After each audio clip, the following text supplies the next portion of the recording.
Felipe. Alberto Salas is the president of Fundación Chilena del Pacífico. He'll just say a few welcoming remarks on behalf of the Fundación, and then I'm going to run the conversation. And it's basically the idea that we go back and forth with some questions for you and Felipe. Excellent. The usual questions, plus a few on the US elections. We're looking forward for your thoughts and views. Jeff, I'm not going to make any comment about Trump. I will leave that to you. Thank you. I'll be happy to fill in all the gaps. And a couple of quotes, also, Jeff, from a couple of webinars you've been in the last few days. Okay, great. I think the recovery, the V-shaped recovery versus the whatever shape recovery you're going to have in the US. The middle way you talked about, I think, in the webinar with Safwan. Okay, great. And of course, China, which is in many questions. Excellent. A lot of interest here. So I think we have enough. And we are on time. So many questions. Whenever you guys are ready, I'm going to let everyone get in. And you Ready give me an whenever okay? you are. Great. Have a great webinar, guys. Thank you. Thank you. We'll have fun.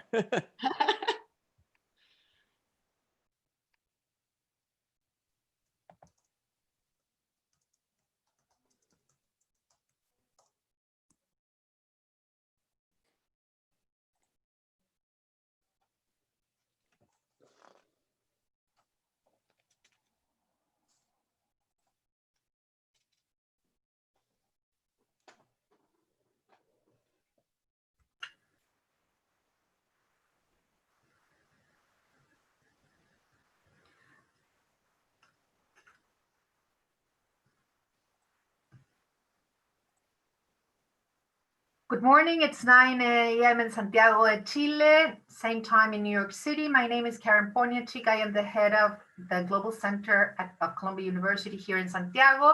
Before introducing our guests, I will turn the screen over to Alberto Salas, the president of Fundación Chilena del Pacífico, our co-host for this morning events. Alberto? Thank you, Karen. Dear friends, I would like to begin these welcome words by expressing my gratitude to the University of Columbia's Global Centers, our partners today to host this webinar, and to all of you for being with us this morning.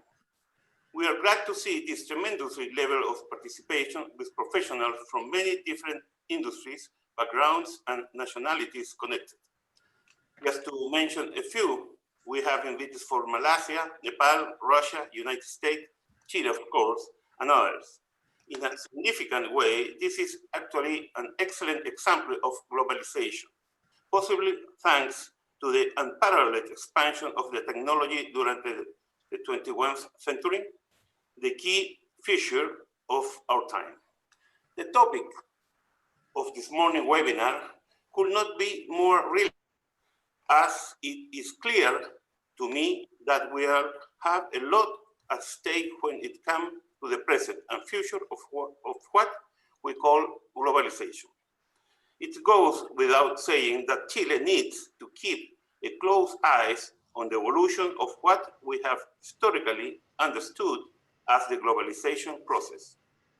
As a small country highly connected to the world, current and potential trends affecting aspects such as global trade and protectionism, global value chains, investment flows, innovation drivers, world environmental and health dilemmas, and so many others are critical to our growth and ultimately development potential. Our country, as many others, has a lot to win and a lot to lose, depending on the path forward for globalization. Globalization is also the core of what we strive to encourage at the Chile Pacific Foundation. As a premier public-private institution devoted to the promotion of our country integration into the Asia-Pacific region, we strongly believe in the benefits that globalization has brought to Chile and the world as a whole. This does not mean that there are a myriad of challenges ahead, from geopolitical and social tensions to economic, financial, and environmental concerns. This is why today's webinar is so significant, and to walk it through the fascinating topics, it is a great honor to have such incredible experts today. This said, I give the floor to Karen Poniachik from Chile's Columbia Global Center, who will moderate this webinar. Thank you very much. Thank you very much, Alberto. I guess our guests do not need much of an introduction. They're extremely well known globally. Just to say that Jeff is currently a professor at Columbia University, where he directs the Center for Sustainable Development. He also directs the Center for Sustainable Development Networks at the UN. Felipe is a professor at Universidad Católica de Chile at Clapes UC and a former Minister of Finance. You both co-authored a book in 1993, Macroeconomics in the Global Economy, that has been translated into 10 languages. Today we'll talk about another book which just came out. It's called The Ages of Globalization. It was actually published 3 weeks ago, and it's available, Jeff, I think at Amazon, both in print and digitally. We're going to be talking about digital a lot. Jeff, in what is a breathtaking review of the history of world economics from 70,000 years ago, starting with the Paleolithic age, you talk about 7 ages of globalization, ending with the current one, the digital age. For the benefit of those who haven't read the book, maybe you can start by describing this digital age for us, and then we'll pick it up from there to talk about current events and what's happening with regards to this current age of globalization in times of pandemic. So Jeff? Karen, thank you very much. And Felipe, thanks so much for the opportunity to be together. And thanks to the Chile Pacific Foundation. I'm so happy with the work of the foundation and the commitment to globalization and to keeping an integrated world together. The idea of the book, Karen, is that we have been a global species really from the very beginning. By globalization, I mean interconnectedness, that we trade, we move as human beings around the world, we share ideas, transmit ideas, and that interconnectedness has been with us from the very beginning of the modern human species, from the time that our ancestors left the continent of Africa and spread all over the world. And I trace how that interconnectedness has changed over time, mainly driven by technology and ideas and the changes of our governance and institutions. So the first phase, the Paleolithic phase, is when we left Africa, and many of our traits of in-group loyalties and cooperation, movement across the planet were first formed. Then comes agriculture, the Neolithic revolution, and we begin as a settled species, and that occurs in the Americas as well as in the old world, as it were, Asia, Europe, and Africa. The next phase is with the domestication of the horse, which I regard as basically equivalent to the invention of the automobile in the late 19th century, because the horse changed everything for humanity. We could move fast, we could go to war at long distances, empires could be formed over hundreds of kilometers for the first time in large governing areas. And so the domestication of the horse was very particular, however, because there were no wild horses left in the Americas, as opposed to the old world. That was a sad fact that came from the extinction of horses, probably through hunting, with the early arrival of Americans 10,000 to 12,000 years ago. Well, however that happened, the horses were only in the old world, and that's where the biggest advances of technology, long distance trade occurred.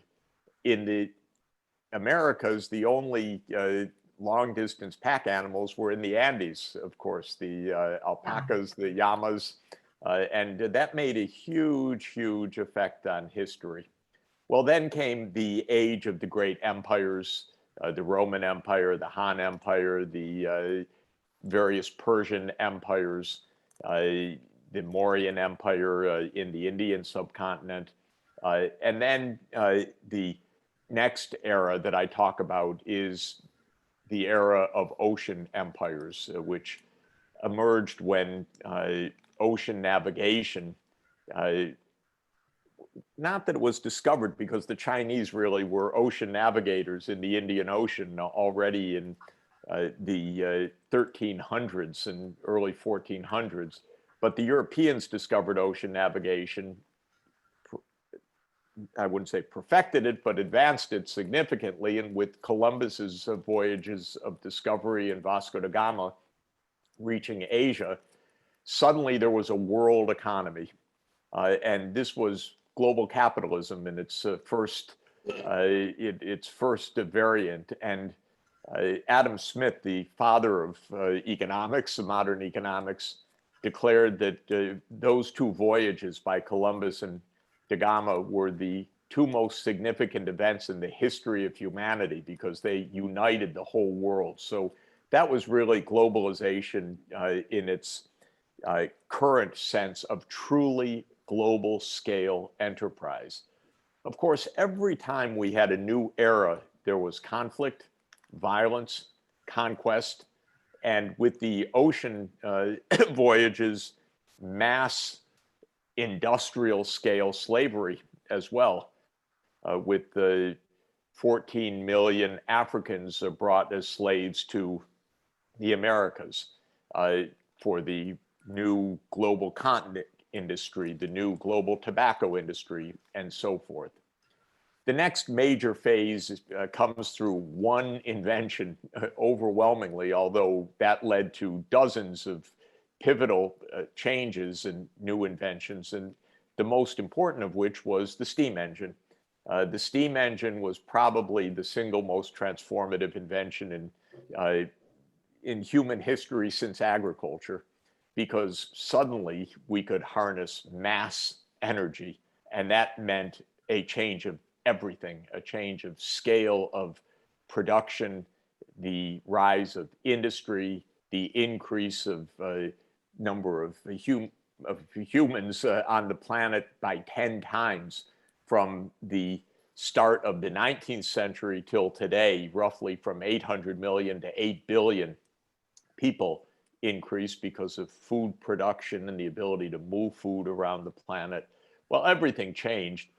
The country that got there first, where the steam engine was invented, Britain, became the world dominant power. I would say it was a dominant power built on a navy that was built on steam. And that gave the British Empire really the case of being the first global empire ever, with reach everywhere in the world.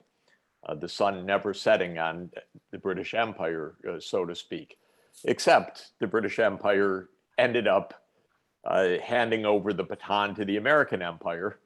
And it was already declared in 1941 by Americans that this was the American century coming up. And indeed, for many decades, the US ruled the roost. It was the most powerful country, the dominant country. And I'm saying that we're really in a new era right now on many different levels. First, like all the other great transformations, technology is at the core. We're in a digital world. This morning together, we're in a digital world. Through this pandemic, we've been in a digital world. In our statecraft, in our geopolitics, we're in a digital world. You look at the skirmishes between China and the US in recent weeks. They're about the digital economy fundamentally. Who's going to control it? Who's going to have the lead in semiconductors? Who's going to control social media? The US is desperately trying to prolong the American century. China's trying to have its place in the sun, I would say. So this is a part of the new era. It does mean, in my view, and I know we're going to talk about this, that the American century is over. Not that the United States, has disappeared, though I do feel these days it's in a kind of state of collapse. But it is that the US is no longer the dominant country by any means. It's an extraordinarily powerful country.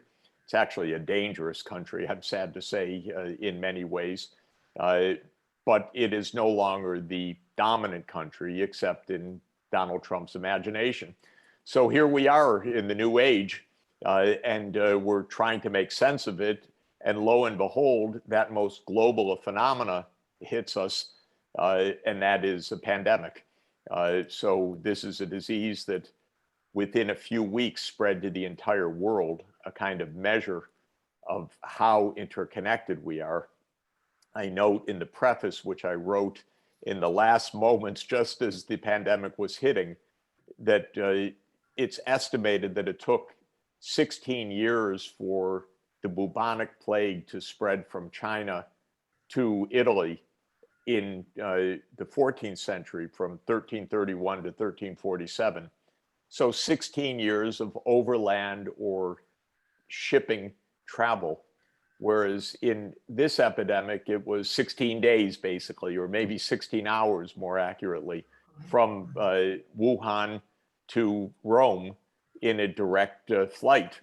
This virus traveled by air, and it traveled all over the world instantaneously. It's pummeling our economies. It's pummeling our societies. It's claiming hundreds of thousands of deaths so far. It's a global phenomenon. It's not the end of globalization. It is a case of globalization on the dangerous side. But fortunately, on globalization, the positives are even more powerful than these negatives. That's the idea. Are they? Let's talk about, you mentioned that every new era comes with violence and conflict. We have several current conflicts to discuss in this digital area. Inequality, which you talk about in the book, geopolitical confrontations, which we touched on, environmental degradation, plus enter the social and economic consequences, crisis due to the pandemic and the pandemic itself. So maybe Jeff, you want to touch on some of those challenges, and maybe Felipe can touch on some of the others, and then we can go. You've raised several other topics, the end of the unipolar world, China and the US, and we can talk about that later. Questions can be sent to the cgc.santiago@columbia.edu email address. We'll Karen, just a short comment on Felipe, sure. Yes, a short comment on one of Jeff's remarks. When Jeff said that the UK empire was the first truly global empire, the sun never sets, I think Charles V in England would be complaining, Jeff, because in Spain. It's in Spain in the 16th century, where the first time, I think Charles V himself said, "The sun never sets in my domains." Right. So I just for the record, and for just not to take away from Spain, which, by the way, as we discussed many times, saw the Industrial Revolution was an empire, and then saw the Industrial Revolution go by, because it happened somewhere else. And we in Latin America, well, we suffered because the Industrial Revolution, which gives way to your industrial age in your book, we were a colony of Spain at the time the Industrial Revolution started. So we saw it pass too. And it was mainly in 3 countries where that Industrial Revolution happened, first in the UK, then Germany, then the US. All Protestant countries, according to Max Weber's theory.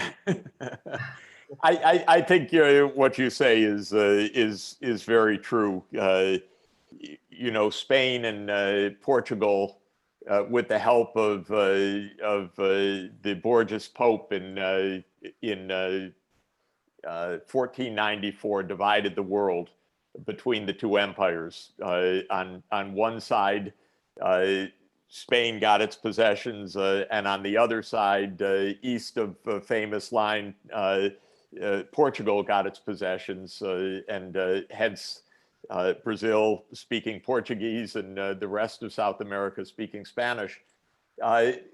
One could say that was a global empire, because there were possessions in Asia as well, of course, in the Philippines, in the islands in the Indian Ocean.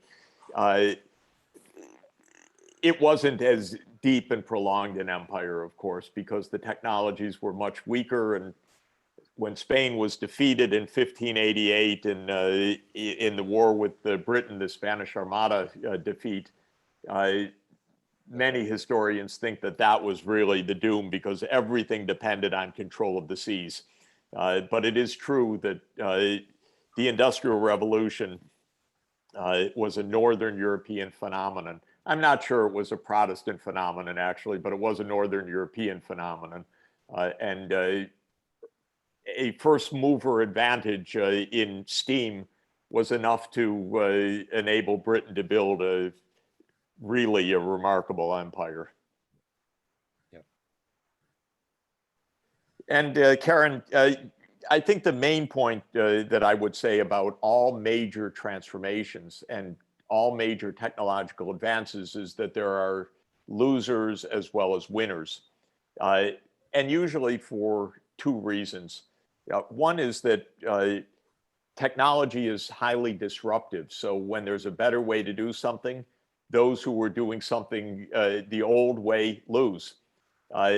We have a better technology for producing energy now, photovoltaics, for example, but the oil industry is going to kick and scream to its grave, saying, no, we're the ones in charge. So we always see the old guard fighting to hold on, even when there's something much better, cleaner, more efficient, safer in place. So that's one part of this. In the labor markets, there are almost always losers as well as winners when technologies come. Of course, we remember famously the case of the weavers in England trying to smash the machines. They became called the Luddites because that was the place where this occurred, but we remember them as against progress. But they weren't against progress, they were against their own poverty and unemployment, because they were hand weavers, and suddenly the machines were putting them out of business. What do we have today in the digital age?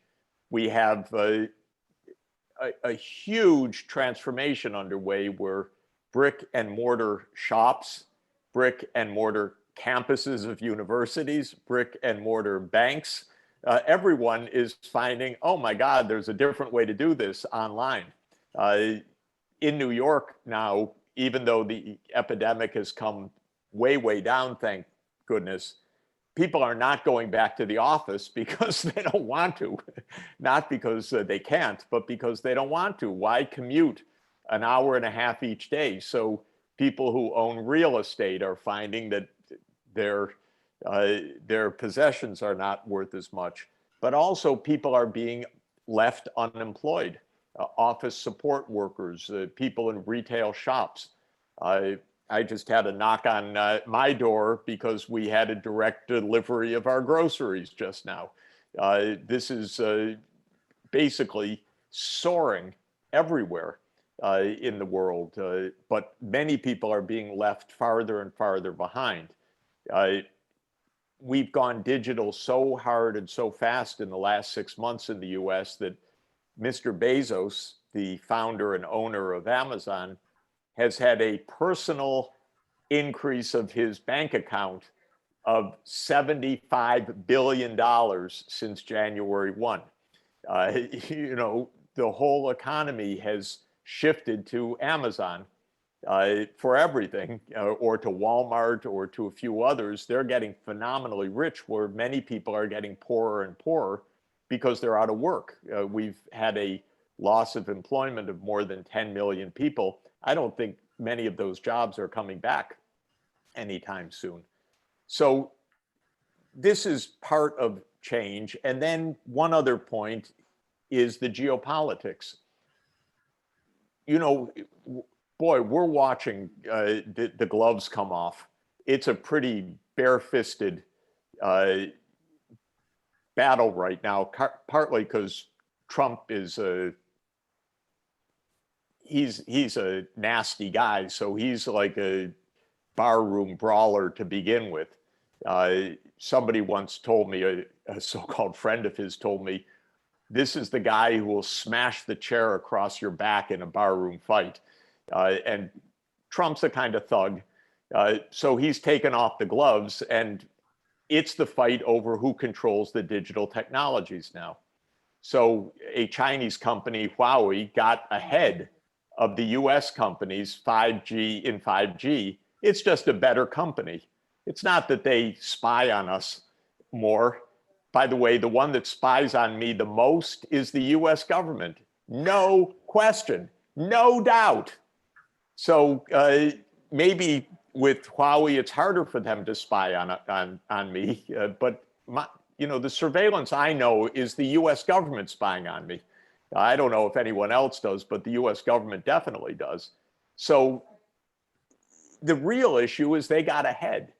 What Huawei did was package 5G technology superbly, low cost, easy to install, and so on. And that freaked out the American policymakers. We don't have any 5G producers like that, so we're years behind. So Trump announced, okay, you can't buy any US semiconductors anymore. Well, that wasn't good enough because other countries make the semiconductors. Then Trump said last week, you can't buy any semiconductors from any company that uses any US technology. Okay, this is a kind of game, but a quite serious one right now. This is not about markets, fair competition, open trade. This is about who is the top of the heap. So this is kind of alpha male stuff. It's pretty dangerous, actually, but it's also part of a new technology. And the truth is, well, when Britain came first to the steam engine, it went and beat up the whole rest of the world. So this is control over technology, and history has also been the real source of power. Before going into the China-US conflict, I'll take a question from Axel Christensen from BlackRock. Felipe, many economists are calling for a sustainable recovery to the COVID crisis at a time, and we're seeing probably the highest unemployment rates in a very long time. Can recovery be both sustainable and also generates the new jobs, the amount of new jobs we need? Well, that's a very important question, Karen. Let me just say a short remark on one of Jeff's points. Jeff says that the US government is probably spying on him. I would say, Jeff, they don't need to spy on you. You speak so openly. I mean, it's not that they're thrilled to what you're saying, but they don't need to spy. I mean, on top of that, they may be spying. Anyway, let me go into your question, Karen. The issue that we're now seeing is, for many countries, this is the worst depression. This is more like a depression than a recession since the 1930s. So we're talking about something that happened, almost a century ago. Question is how the recovery would look like. And we are going to see probably, and Jeff briefly touched on this issue, we're going to probably see output recovering before employment recovers. Employment recovery will be more prolonged because many companies have been going out of business during this period. And we actually know of the large companies who are filing in the US for Chapter 11, and our companies here filing for protection against creditors. But those are only the big cases.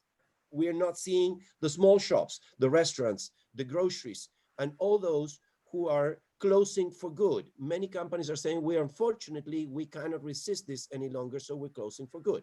So what we will see is that, yes, there will be an initial phase of the recovery that will look like a V, but it will be like a very short V, because then you will see something, that goes, it will be a long time before we reach the employment levels that were lost.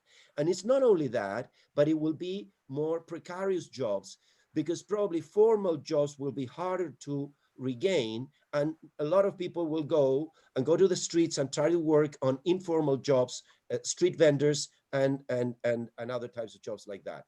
Is there space for sustainable development, for a sustainable? Absolutely. And absolutely, I will say two things here.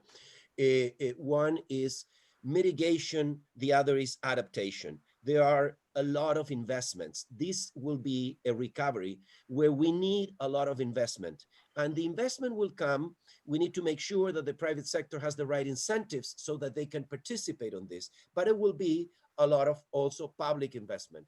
Investment in power plants, investment in new energy.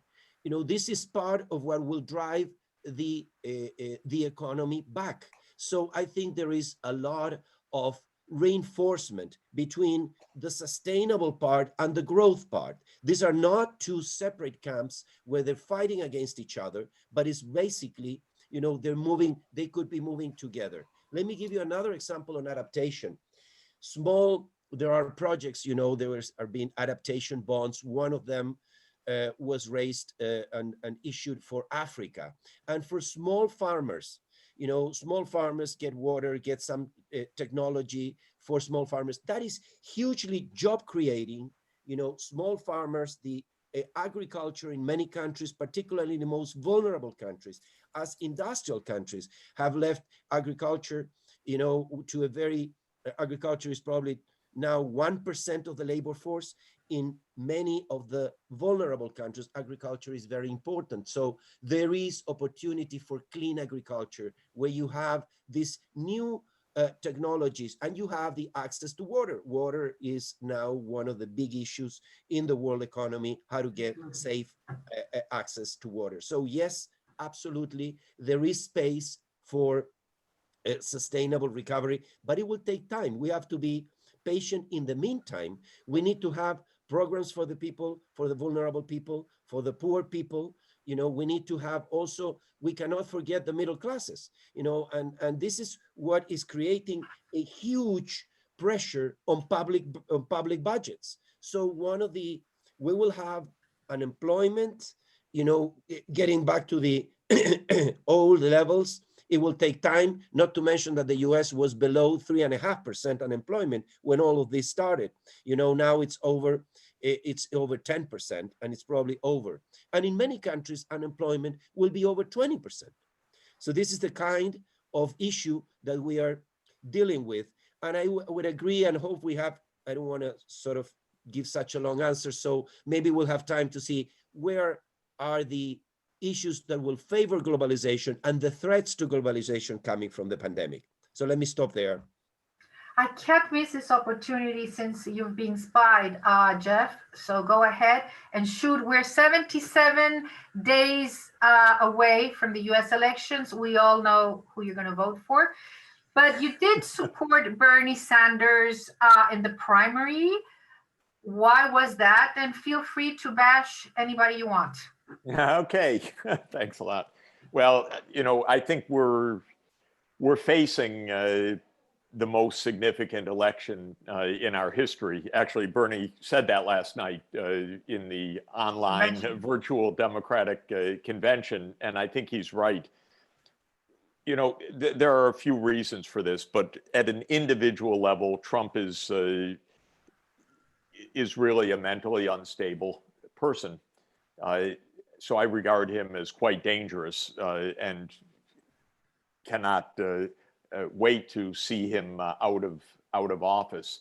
And as everybody knows, because he says it at full volume, he's going to do everything, including stopping postal services so that mail ballots can't be counted, to try to hold on to power. He's just a deeply, profoundly unprincipled person who does not abide by rules and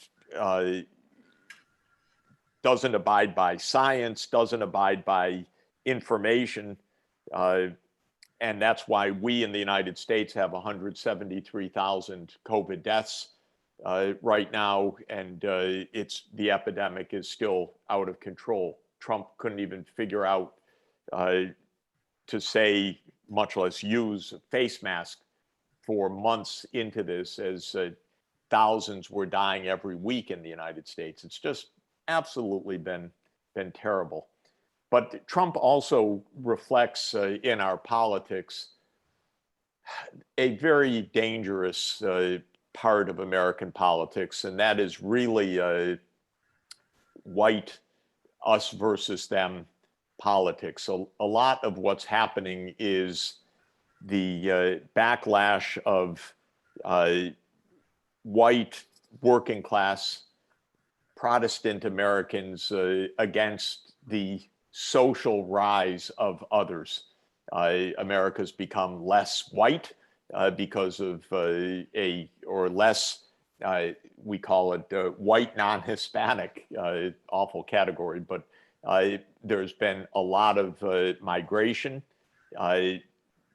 There has been of Asian Americans, of Hispanic Americans. We have African American population, and Trump's base, if you look at any rally, it's all white. And it's just awful, but it is really a society at each other's necks right now. And after the police brutality earlier this spring, the tensions rose further. And so that's partly what this election is about as well. But basically, it's the reason I supported Bernie Sanders is that it's been decades now where American society has become less and less fair and more unequal.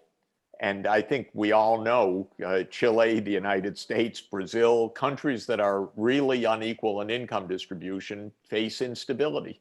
And this, I think, is a basic fact. I've always admired the social democracies of Northern Europe as essentially being the best balance of market economy, democracy, personal freedom, and inclusion, where everybody gets healthcare, education, vacation time, leisure time, retirement security, safe upbringing, and so forth, as a matter of just being a citizen in the country. So that's the kind of social system that I believe in, social democracy. It's the good middle way balance between extremes. And I think that that is a very attractive way. And since I look at data on happiness, as editor of the World Happiness Report, or co-editor each year, the Scandinavian countries are all, or the Nordic countries, I should say, because it includes Finland and Iceland, are all at the top of the list. Finland, Denmark, Norway, Sweden, they're the happiest countries. They're the most equal countries. They're highly prosperous. They're very competitive market economies, private ownership, but with a big social sector to ensure that education is high quality for everybody, that healthcare is high quality for everybody, and everybody gets a great 6-week summer vacation in the Baltic Sea on their sailboats and so on. So it's a really high quality life. Well, all of that is basically what Bernie Sanders was saying, which is, look, we're rich, but we're so unequal that, what the Census Bureau in the United States released a report this week that 1 in 5 US households reported that they did not have enough to eat last week. They couldn't meet their basic food needs in the United States of America. I know it. I live in New York. I see so many homeless people, so many people in need. And now it's one in 5 households with children, I should be more precise. It's 12% of households overall, but of those with children, 1 in 5 households with children did not have enough food. We're going hungry in the United States of America. And that's because we became an incredibly selfish country. Tax cuts, tax cuts, tax cuts. So all very self-serving. We've got these gazillionaires like Bezos, Bill Gates, Warren Buffett, Mark Zuckerberg. How many tens of billions of dollars do you need before you say we don't want our taxes cut anymore? I mean, where is the most basic decency? And so we lost that decency. Trump is the most indecent of the leaders we've ever had on every scale. And all he chortles about still to this day, because he's such an idiot, by the way, but all he talks about is the high stock market price. Well, that's for a tiny part of America. What about the tens of millions of people without health care, the people dying? He doesn't even recognize them right now. So that's why we've got to get rid of him. If we don't, the world's going to be very, very dangerous after November, by the way, because he's got no self-control. And with China, with our democracy, where he puts troops into our cities against the wishes of the governors and mayors, I think we'll go to emergency rule in this country if Trump is reelected. I think it's that bad. That bad. I do think it's that bad. Before going on more on that, Felipe, Jeff has talked about extreme inequality. We're facing extreme inequality here in Chile with more than 2 million jobs lost. Now we're also facing hunger.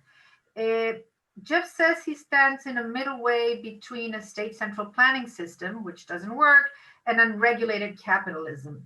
And he defined as North European countries being in the middle way. Where do you see yourself in this continuum between unregulated capitalism and state central planning? How can you best regulate capitalism to avoid its problems, including this one, extreme inequality, and the other ones, environmental degradation, lack of meritocracy, many of those which we see in Chile? And does self-regulation work? I would add to that one. And then, Jeff, we're going to come back to what I am getting a lot of questions about China. So we're going to go back to China, definitely. Fantastic. Sure, Karen. Well, first, I do not know of any unregulated capitalism today, fully unregulated capitalism. All capitalisms need some form of regulation. I also don't know of any state central planning, which is, the last one was probably Albania, but even Albania has changed. So we are in somewhere in between this. It's like, the extremes. It's between 0 and 1, but 0 and 1 do not really exist. So if you say, where would I be? Certainly I would be on a regulated capitalism. A regulated capitalism that is important because we need to have regulations so that the markets work appropriately, work adequately. For example, we need to have strong action on top of everything the state does, in terms of spending, in terms of directing resources to the less well-off, which is a very important part. There is the institutions and the regulations against monopolies, against collusion, and other types of abuses of the market. So certainly those are parts of the regulations that we need to have. And we often talk about monopolies, and one of the best policies against monopoly is to open your economy to trade, open trade, fair, open, and I would say, Chile is an example of openness to trade. Of course, that would impose competition on companies that compete against international companies, but you still have the issue of regulating service sectors which are not subject to competition, particularly sectors which do not face, which have a lot of, I would say, economies of scale. So, in the end, that produces one provider, for a big area in electricity, in water and sewage, and so on. And those need appropriate regulation. So the question is whether we have an economy and we have the institutions that work properly, and probably we can do better there. But I would certainly be on the side of a regulated capitalism. A regulation that, on the other hand, we also say, well, we need to regulate, but we don't need to suffocate the private sector. We need to have the appropriate regulations, but have the environment in which the private sector, and I'm not talking about only about large companies, I'm talking about small and medium-sized business, that they can thrive, that they can, make their contribution in this huge problem that we are in. For example, in terms of what we are coming out of this, and you were mentioning, Karen, and Jeff mentioned inequality. We're going to come out of this pandemic more unequal than we went into the pandemic. And in the case of Chile, we have a relatively high level of inequality, but inequality was coming down. If you look at least at Gini coefficients, which is, for all their shortcomings, it's our best measure of income inequality. Income inequality was coming down, but probably we're still high. So one thing is the level, the other thing is the trend. Were we making progress on inequality? We were making progress on inequality, probably not at the rate that we wanted.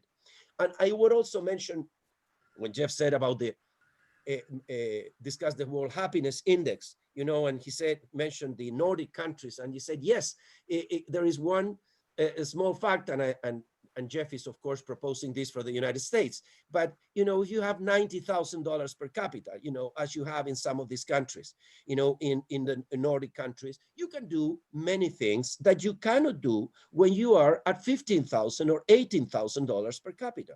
So to have a welfare state in a country that has not reached development is a much tougher issue. I would just raise this because, of course, Jeff is saying, well, the US has $60,000 per capita. Probably not what Norway has, but Norway has, I don't know, 5-6 million people, and the US have 300 million people. What Jeff is saying, let's move a little bit to take care of those who are less well off, and I would, on principle, be completely in agreement with Jeff. Question is how, and how applicable is that with respect to our economies here, for example, in Latin America. And just one final issue, the threats of the pandemic. We will come out from the pandemic poorer. There will be some issues. One of them is, of course, some technology improvements that we have discovered in the pandemic.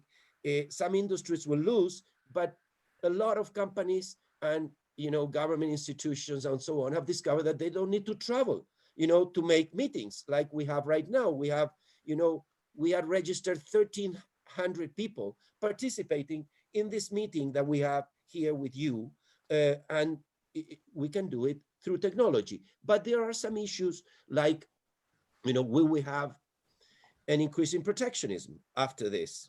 We will come out more unequal with trends to protectionism. This can also touch on migration.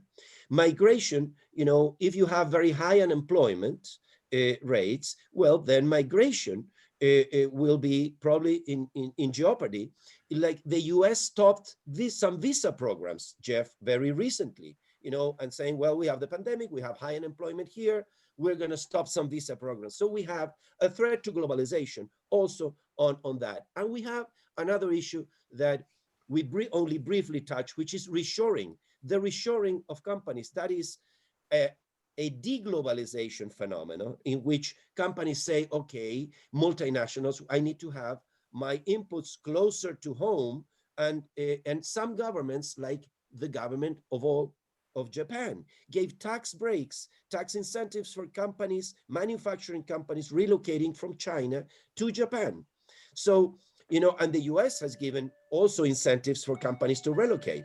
So this is, I think, an issue that we will need to see how we cope with the different threats to globalization. And globalization, for all its, shortcomings, has provided a lot of benefits to the world economy. Among them, taking hundreds of millions of people out of poverty. And, a lot of them are in Asia and a lot of them are in China. Thank you, Felipe. I won't agree with you on the fact that Chile was doing well in terms of inequality. That's not why millions of people came out to the street in last October, unhappy not only because of income inequality, but other types of inequality. But we can talk about that later, the fact that they didn't feel treated well and lack of meritocracy, etc. But let me go to Jeff on this, and just for the because we record, really have a lot of questions on China. Karen, Jeff, you've praised China's amazing job of economic development. The phrase you used in one of your interviews was success story of policy. What about governance issues, democracy, of course, human rights, the Hong Kong crackdown, etc.? One question from Rodolfo Krause, president of CAP Corporation. Do you think there will be a dramatic change in the relationship between US and China if Biden gets elected in November?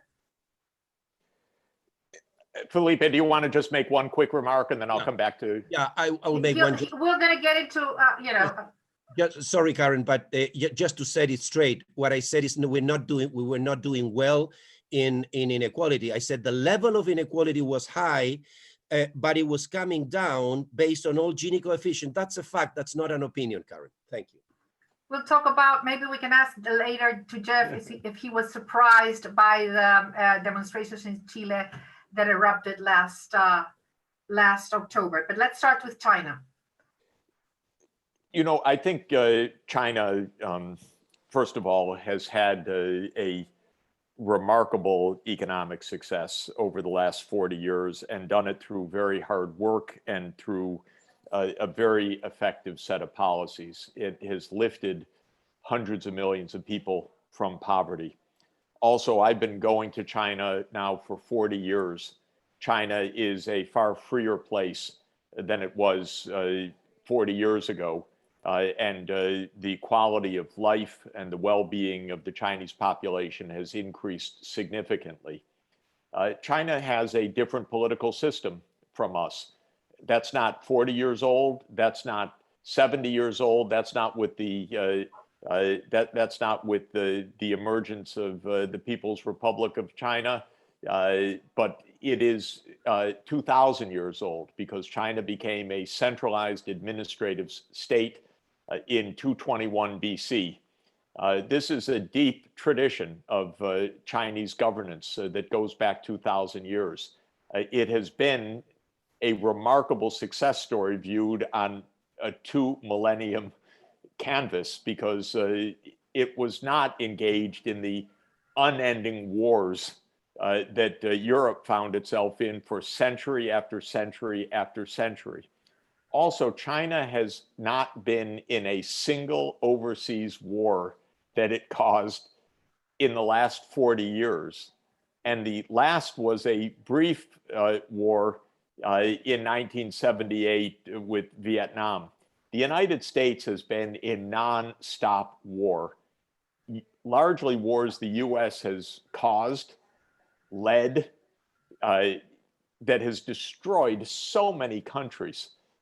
From Vietnam in the 1960s and 70s, Laos, Cambodia, the Central American wars, Afghanistan, Iraq, twice, Syria, Libya. So I just don't see this comparison that in the US, oh, China's so evil and the US is so great. I just think that we should be dealing with each other on a mature, rational, fact basis. I also don't like the fact that China's accused every day now of, oh, it's so militaristic. Huh? Are you kidding? The United States has 800 overseas military bases. China has 1. So we need some measure to be able to see things through the eyes of the other side. I quoted Jesus Christ because I say Jesus Christ foreign policy. Why do you note the speck in the other person's eye and not the beam in your own eye? So I think that this is actually good foreign policy advice. If we want to have a mature relationship with China, stop Pompeo, who is just an extremist, going around the world telling other countries, don't deal with China. first fix your own country, my country. Fix it first before you start telling other countries how to act. Stop making so many wars. Stop all these military bases abroad. Stop the arms race. Okay, that would be a good start. And then deal with your counterpart on a mature basis. The United States is 230 years old. China is more than 2,000 years old. It's a great civilization. It deserves respect, and it should be dealt with on a highly professional and serious level. And that is my view, not this extremist, fundamentalist preacher, Secretary of State of ours who wants to make crusades and tells countries not to do business with China. That's just ridiculous. Now, what will happen with Biden? No doubt things will be safer and smoother. There won't be irrationality. Pompeo would be gone, thanks God. Trump would be gone, thanks God. But there would still be a lot of competition. There would be challenges about human rights. The US would say this, China would say, yeah, how about all your overseas wars? How about all your poverty? How about all your discrimination? How about all your people in jail? There would be answers on both sides, but maybe there would actually be some sane discussion also about how to work together for a good recovery, to stop the pandemic, to solve the climate change problems. These are things where we ought to be working together and certainly not just yelling at each other. So you see cooperation, even though probably the confrontations will persist. This is a question by Jorge Sad at the Center for International Studies at Universidad Católica. So even though Trump doesn't win the elections, conflict will continue, and you see it would be addressed through cooperation, more cooperation? Yeah, even in the Republican side, especially around the evangelical Christian base, which is Pompeo, everything's a crusade. America is the God-given country, and every other country is evil. And so this is just kind of religious fundamentalism in part of Trump's base.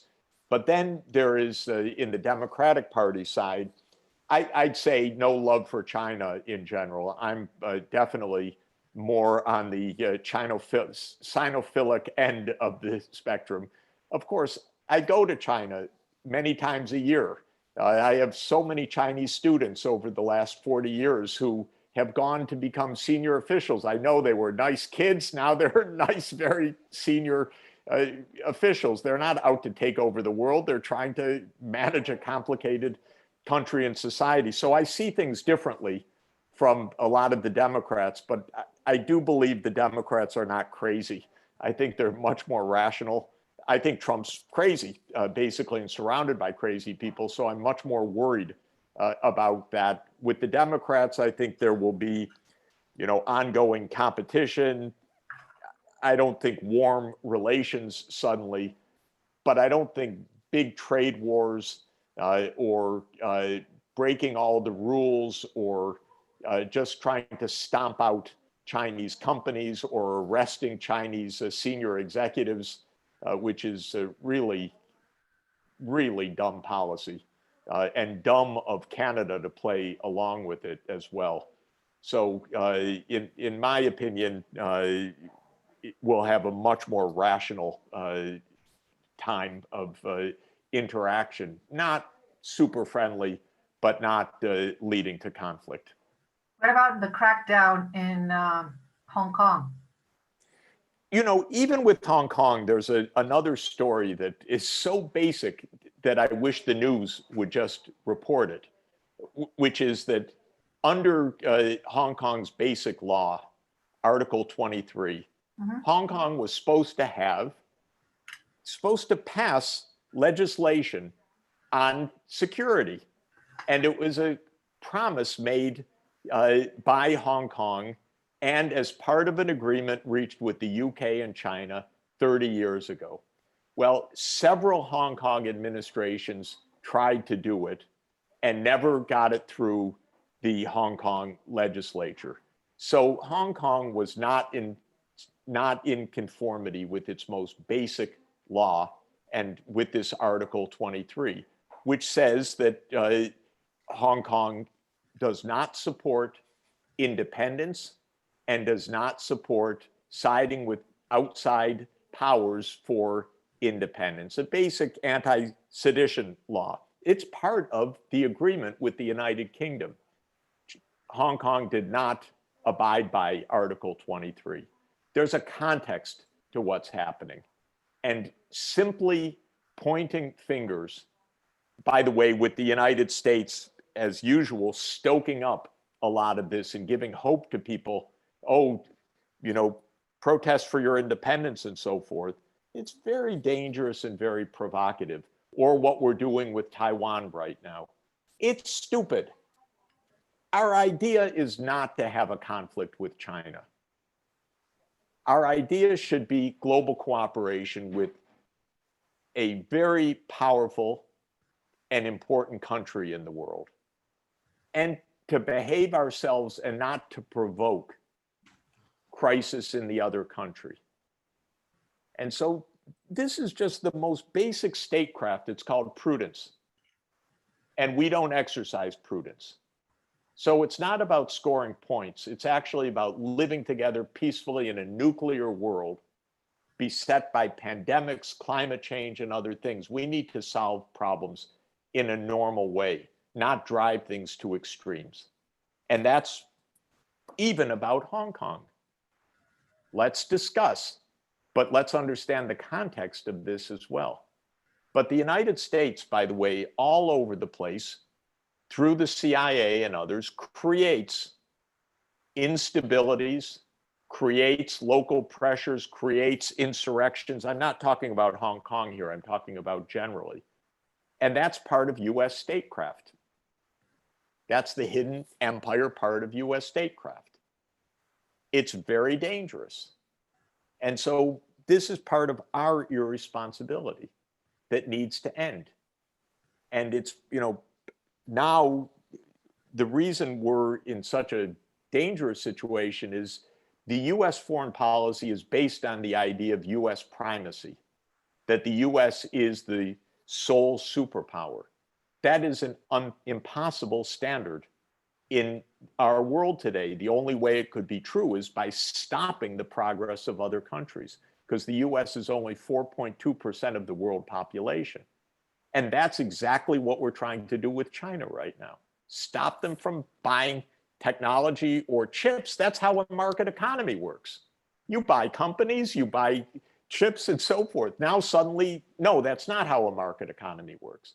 Well, if we suppress normal market activity, we will find ourselves in a real confrontation. And that's what we're heading towards. And Trump would, I think, probably bring this to the point of conflict. And conflict in a nuclear age is beyond reason.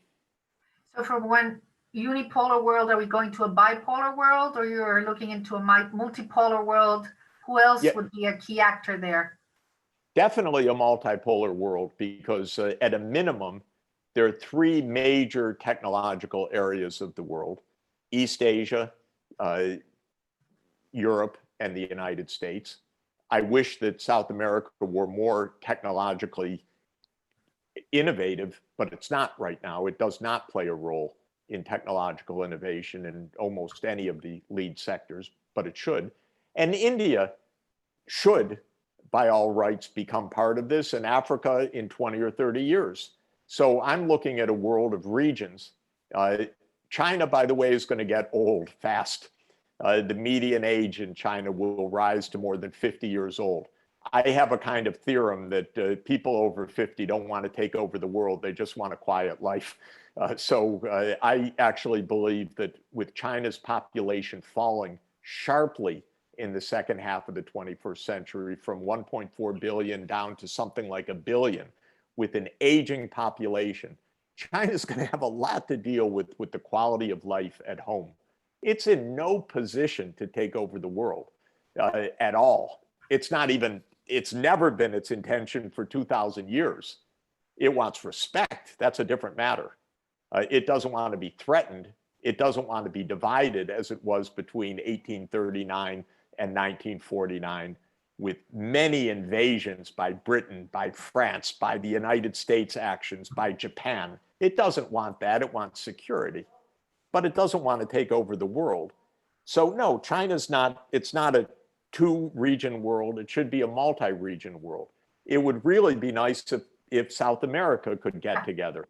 Unfortunately, Bolsonaro is just about as crazy as Trump, maybe even crazier, less dangerous, but crazier.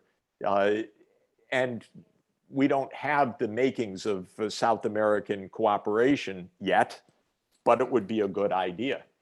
And I think it would help South America's recovery from this crisis also to work together on clean energy, on 5G technology, on the digital economy. That kind of regional cooperation could make a very big difference. Do you see, Felipe, that kind of cooperation anytime soon in South America and Latin America? Well, I certainly see, as Jeff said, a multipolar world in which the US will not be the sole player. Although we will retain a very leading role, it will have to share the scenario of the world economy and the world with other important players. China, certainly India. There are countries like Indonesia, which are very heavily populated, growing fast, and so Asia will be a powerhouse. What is the role of Latin America here? And I see a role for Latin America, but probably Latin America is widely diverse. For example, it's very different if you look at Mexico than if you look at Brazil. These are the largest economies of our region. But Brazil, for example, is highly dependent on China to trade, as Chile is. Chile's by far our most important trading partner, with over a third of the total exports, is China. Brazil, Peru, and if you look south, we are highly dependent on China through the export mainly right now of commodities. A diversified, in some cases, a diversified basket of commodities, but it's mainly natural resource based. If you look at Mexico, Mexico is different. Mexico does not export commodities to China. It rather exports to the US. It competes with China in the US. And the Caribbean is a different story. It's mainly services, it's tourism, and exports of, also raw materials, but so I would say from Central America and the Caribbean north, they look more north, and we look more to the east, or depending on, where you are, but, we look more to Asia. We're much more Asian dependent over here. So I hope that we will come out of this pandemic. We will certainly have a tough time. Latin America, if you look at the IMF projections, Latin America and Europe were the regions that would be hardest hit by the pandemic in 2020. Question is, how will we recover? There is certainly a role for local policy, but there is also a role for the policies of multinational, international institutions that are, helping the countries in the design of policies, in some particular cases, also in the financing. We will need financial resources to move away from this pandemic. Already countries are making a huge effort. This is the most unprecedented effort in terms of fiscal policy in a long time. So how do we deal? Well, this is part of what we are working together with Jeff in the Lancet Commission. How can we help in the pandemic through a global, regional, and local view? So I think we have a lot of challenges. We have opportunities, but it's not clear that South America can be, a powerhouse in this global. We will have to do a lot to get there. Unfortunately, we've run out of time. Can you spare a few more minutes, Jeff, or you have another commitment? Maybe 5 more minutes. Yeah. Okay, I have a question for you about the digital oligopoly, which you talked about, from George de Bourguignon. He's the president of our Columbia Business Alumni Association. You mentioned that the digital era has created a powerful handful of companies with huge potential to continue innovating and creating value for society. And their capability to do so is directly related to their scale and capacity to gather data. However, the same valuable tool also poses a challenge to democracy, freedom of speech, and privacy. So how can we regulate these negative effects without hindering or destroying valuable companies? It's a very big question, and I don't have a clear answer in my own head about what to do with the digital right now, even though it's so central.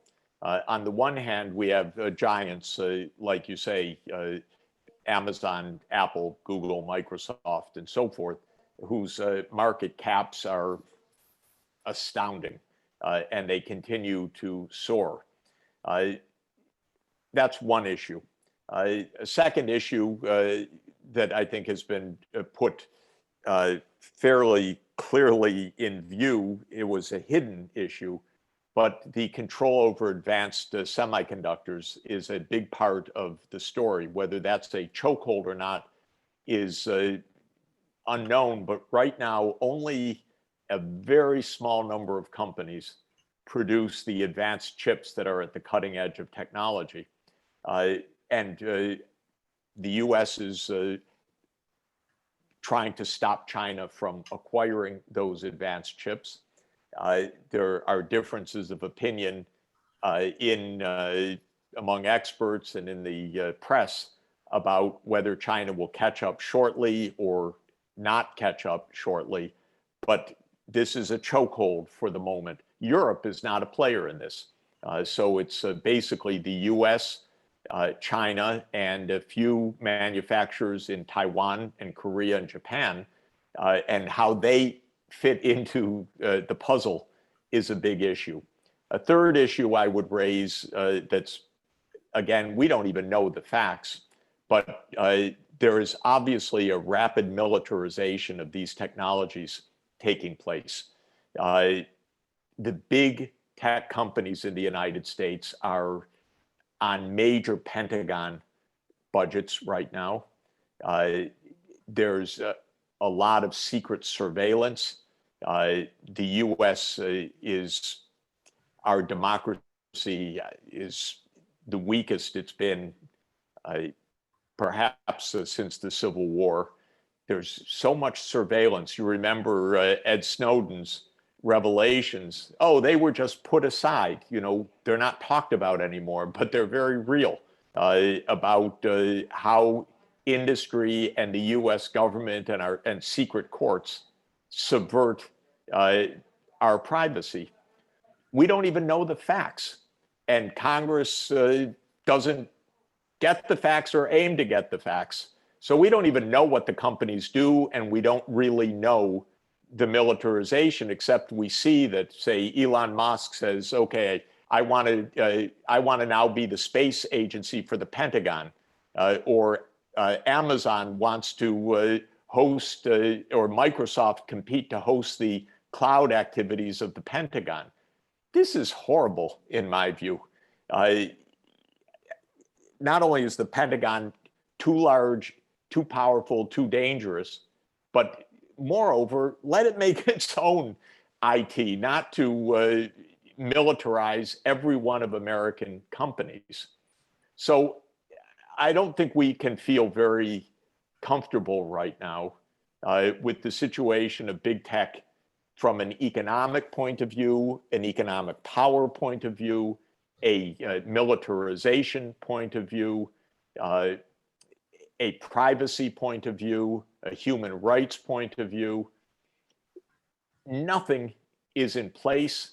And in the United States, nothing is really discussed in our politics because these companies are too rich, too powerful, too big campaign contributors, too much enmeshed in secret US security operations. It's a mess.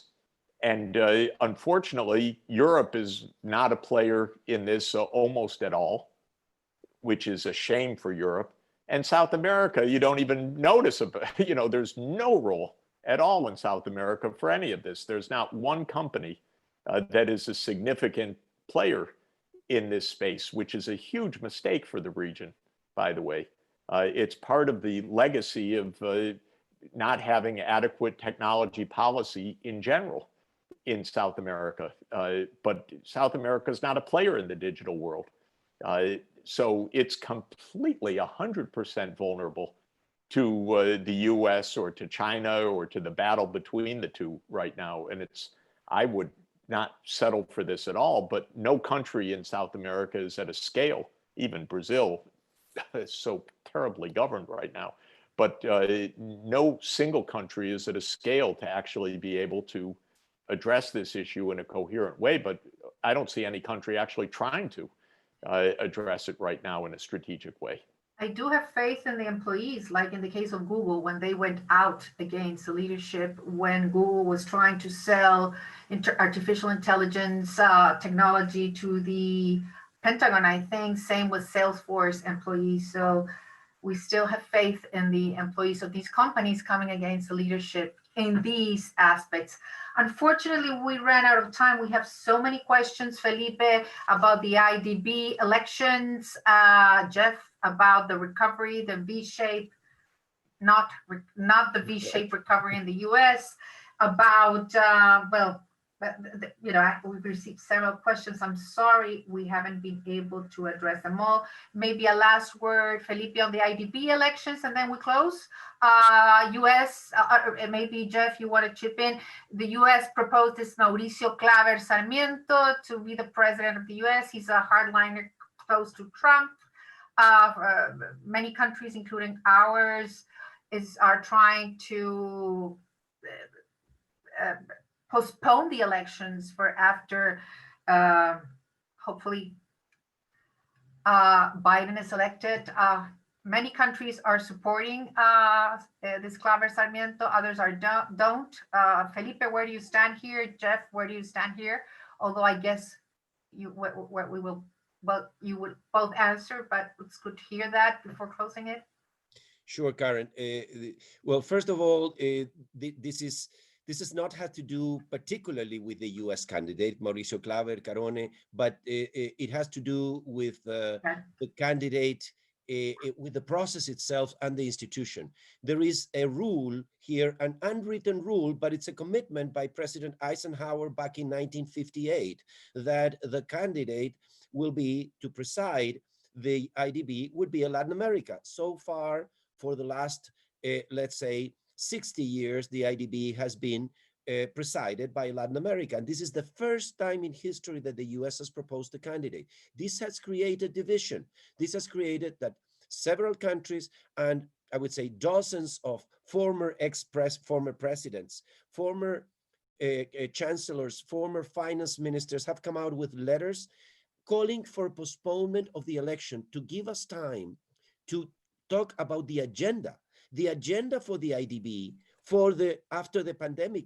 This is really a very unprecedented and special time, and it calls for special measures. And some people say, well, we're calling for only a few months of postponement till we have the time to discuss what needs to be done to get Latin America out of this situation. What are the policies that we need to do in terms of help, financial help, in terms of the policies itself, the design of policies for Latin America? And certainly this has been, many people have spoken, many very openly. Among them, I received, Karen, late last night, a letter from the Club de Madrid of former presidents of Latin America and Spain who are signing for the postponement, are asking the postponement of the election. It would be a very good idea, to postpone this election, and of course have, Mr. Claver Carone could have, his opportunity, but we should discuss agendas first. This is a time to discuss what needs to be done. Jeff, on this, any take before we close? Exactly. Have the election in mid-November. We'll see. Okay, well, thanks to both of you. Unfortunately, we ran out of time. Again, Jeff's book, Thank you. Of Globalization. Thank you very much for sharing with us Felipe, thank you very much for joining us in this great discussion. The book available again at Amazon. It's by Columbia Press. Jeff, we hope to see you soon in person whenever you can fly. But we'll be following you during the next 77 days till we reach November 3rd. And hopefully, this is my personal opinion, I guess I side with you on this one. Absolutely. We'll see a big change. Election for the world. Yeah. And for the benefit of the world. Felipe, again, thank you. We will be in touch, maybe for another discussion. Thanks to all of us, all of you that have tuned in. Thank you for Fundación Chilena del Pacífico and Clapes UC. And to all of you, have a great rest of the week. Thanks, Jeff. Thank you, everybody. Thank you, Karen. Thank you, Karen. Thank you for wonderful, wonderful time. Thank you. Pleasure to be here with Jeff and you and all the people who have turned in. And we should repeat it. Likewise. Thank you.